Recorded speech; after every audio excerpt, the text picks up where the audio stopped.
warahmatullahi wabarakatuh. Anak-anakku kelas 4 yang berbahagia, bismillahirrahmanirrahim. Hari ini kita berjumpa lagi setelah kemarin kita selesai PTS. Kita akan mulai belajar kembali dengan online ya. Saya harap semua anak-anak tetap semangat, tetap mengikuti pelajaran, dan jangan lupa di rumah tetap belajar yang rajin. Baik anak-anak, sebelum kita mulai hari ini disiapkan bukunya dulu. Berdoa, kita awali dengan membaca basmalah. Bismillahirrahmanirrahim. Pagi ini kita akan belajar tentang Al-Quran, yaitu surat At-Tin. Ya, dibuka ya buku paketnya, halaman ke 12. Deskripsi surat At-Tin. Surat At-Tin merupakan salah satu nama surat yang terdapat dalam Al-Quran, ya kan? Surat At-Tin, anak-anak, adalah surat yang ke-95. Surat yang nomor ke-95 dari 114 surat yang ada dalam Al-Quran. Surat At-Tin itu artinya adalah demi buah tin. Ada yang pernah tahu buah tin itu kayak apa bentuknya? Nah, nanti dicek ya di Google ya. Cari di situ buah tin. Surat At-Tin ini adalah surat yang turun sesudah surat Al-Buruj. Nah, tapi kenapa Pak kok letaknya surat At-Tin tidak di sampingnya Al-Buruj? Pas. Iya, karena dulu memang penyusunan Al-Quran itu sudah dibimbing oleh Nabi. Jadi tidak urut sesuai dengan turunnya surat, tetapi sudah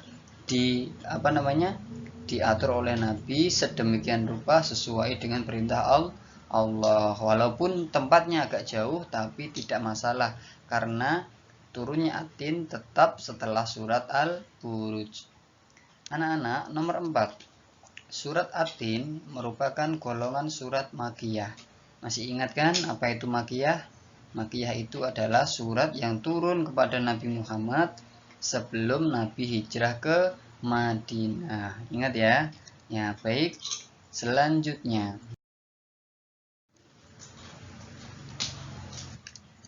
isi kandungan surat At-Tin. Yang pertama, bahwasanya Allah bersumpah dengan nama buah tin, watini wazaitun, dan buah zaitun, waturisinin, wahadzal baladil amin. Anak-anak, bagi yang belum tahu buah tin dan buah zaitun itu, anak-anak bisa searching Google ya. Coba dibaca apa itu buah tin, apa itu buah zaitun. Nah, waturisinin, dan demi bukit Sinai. Apa itu bukit Sinai? Dan yang keempat adalah kota Mekah, wahadzal baladil amin, negeri yang aman, yaitu negeri Mekah.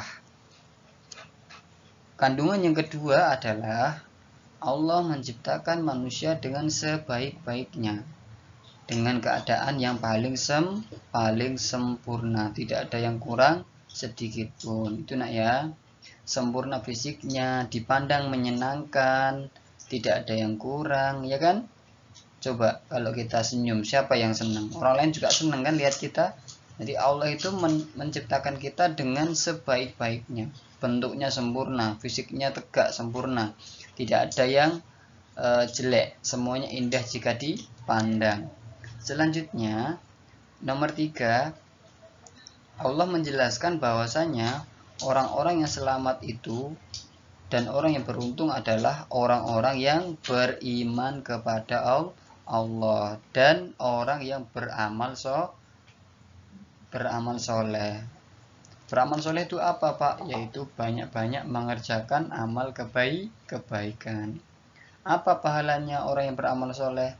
Yaitu Allah akan memberikan pahala yang sangat luas dan pahala yang tidak ada putus-putusnya. Itu ya nak ya. Nah, selanjutnya,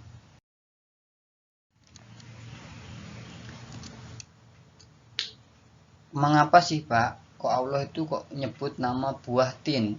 Mengapa juga buah zaitun?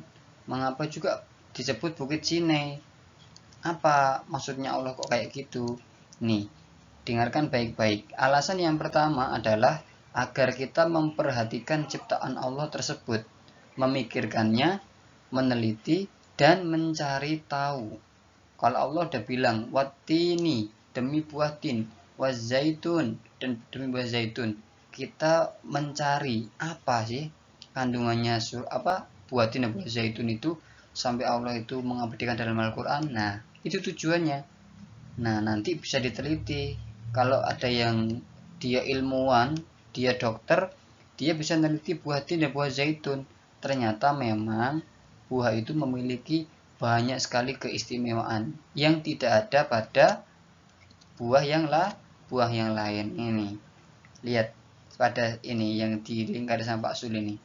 Buah zaitun itu memiliki manfaat yang luar biasa yang tidak ada pada buah yang lain. Nah, itu tujuan kita. Jadi tugas kita apa? Mencari tahu apa itu buah tin, apa itu buah zaitun. Dicari ya, di YouTube boleh, di Google boleh. Selanjutnya, mengapa juga Allah menyebut nama Bukit Sinai? Anak-anak, ada yang tahukah apa itu Bukit Sinai? Nah, baik, saya lanjutkan ya. Bukit Sinai itu adalah sebuah tempat, sebuah bukit di mana Nabi Musa bertemu dengan Allah, ya kan? Lalu beliau diangkat menjadi nabi dan juga rasul, terus dikasih tongkat, dikasih mukjizat, disuruh berdakwah kepada siapa? Raja Fir'aun. Paham ya? Jadi Bukit Sinai ini disebut dalam surat At-Tin, Waturi Sinin, karena bukit ini tempat yang istimewa, tempat di mana Nabi Musa diangkat menjadi nabi, lalu disuruh berdakwah kepada Raja Fir'aun gitu ya. Nah, yang kedua, di Bukit Sinai inilah Nabi Musa menerima kitab Taurat. Ya, kitab Taurat itu awalnya itu yang paling pertama itu adalah isinya tentang 10 perintah Tuhan. Kalau bahasa Inggrisnya Ten Commandment. Nah, kita tahu dari mana Pak? Ada di kitab Injilnya orang Kristen tuh ada Ten Commandment, 10 perintah Tuhan ya. Jadi gitu, Nabi Musa itu dikasih kitab Taurat ketika di Bukit Sinai, Waturi Sinin. Nah, selanjutnya, lalu kenapa kok disebut kota Mekah? Nah, selanjutnya, yang pertama adalah karena kota Mekah terdapat Ka'bah. Ka'bah itu siapa yang bangun? Nabi Ismail dan Nabi Ibrahim. Yaitu Ka'bah tempat kita ibadah, tempat kita berhaji. Ka'bah juga menjadi kiblatnya umat Islam. Dan di Mekah itulah nanti lahir Nabi yang mulia yang bernama Nabi Muhammad SAW. Beliau pun menjadi penutup para nabi. Itulah kenapa Mekah itu disebut sebagai wahadzal baladil amin, yaitu kota yang aman karena dilindungi oleh Allah. Masih ingat toh dulu Ka'bah mau dihancurkan sama pasukan Abraha? Siapa yang menjaga? Burung ababil dikirim kepada pasukan gajah mengalahkan mereka. Itu artinya Ka'bah langsung dijaga oleh Allah. Ka'bah di mana? Di Mekah. Makanya itu diabadikan nama Mekah dalam Al-Qur'an. Nabi Muhammad lahir di mana? Di Mekah, diabadikan dalam Al-Qur'an. Nah, itu ya, paham ya?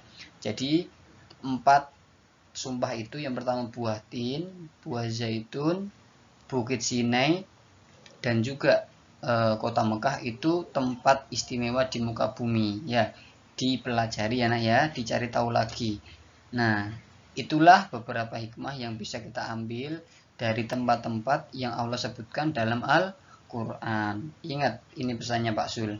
Supaya pengetahuan kita lebih luas, tahu lebih banyak lagi macam-macam hal, kita harus rajin membaca, mencari tahu. Anak-anak yang rajin baca, yang mau mencari tahu, pengen tahu banyak hal, lakukan seperti ini. Membaca buku boleh. Kalau sekarang karena malas baca buku, boleh lihat YouTube. YouTube-nya dibuat hal-hal yang bermanfaat, boleh. Sekarang banyak sekali di YouTube pelajaran yang bisa kita ambil ya. Ingat, membaca itu adalah jendela dunia. Membacalah sehingga kalian bisa seperti keliling seluruh dunia. Paham ya? Nah, selanjutnya sebagai penutup, semoga materinya tadi bermanfaat ya. Diingat-ingat materinya, besok waktu ulangan bisa dipelajari lagi ya. Untuk video Pak Sul yang sebelum-sebelumnya pelajaran yang lain jangan tetap ditonton, nanti soalnya kalau ada ulangan pasti keluar ya. Paham? Itu enak ya. Tugas kalian adalah setoran surat Atin ke orang tuanya masing-masing. Kalau perlu diringkas ya, diringkas kandungannya tadi di buku tulis biar besok waktu ulangan bisa dipelajari. Jangan lupa yang lebih penting lagi, cari di Google, cari di YouTube apa itu buah tin, apa itu buah zaitun, apa itu Bukit Sinai dan Kota Mekah ya. Dicari ijarahnya biar tahu banyak hal. Cukup sekian dari saya. Semoga bermanfaat ya anak-anak semua. Jangan lupa rajin sholat, rajin bantu orang tua, dan rajin belajar. Oke, cukup sekian. Assalamualaikum warahmatullahi wabarakatuh.